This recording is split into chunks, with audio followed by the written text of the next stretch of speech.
need to talk it out. And sometimes you need to bring in another person, like another wise counsel, to help you talk it out. It's like a familiarity blindness. So sometimes hearing that same voice, you just kind of tune it out. And it's maybe not that you intend to, but it's just in one ear and out the other.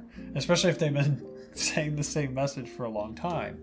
So having kind of another person to come along and kind of agree, not in a malicious way, but like if you have a person like, hey, I think that they're in the wrong, maybe you can bring this to their attention and just see what they say.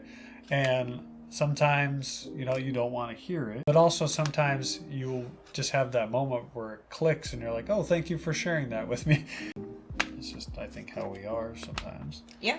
And we've seen that with other couples where they might not know how to explain something biblically to their spouse, and it is something that they both want to learn, but because they don't know how to explain it, they need to bring in the wise biblical counsel so that they can understand, so the one spouse can understand how to explain it to the other spouse, but also I think sometimes there's a level of maturity that maybe the other spouse doesn't think the one spouse is at, and so they need to bring in another person who's maybe farther along in their walk, just so that they could hear it from someone, even if they still agree.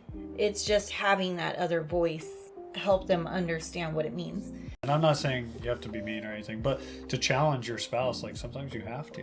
And you can do it. It comes down to humility, like having the conversation, being open to having the conversations and not just getting stuck in one, thing, or thinking you're too good to read the Bible, or to pray, or to have the studies, or to have the conversations. Like when you don't want to go to the Word, when you don't want to spend time with God in prayer, when you don't want to, challenge your beliefs, that's all pride.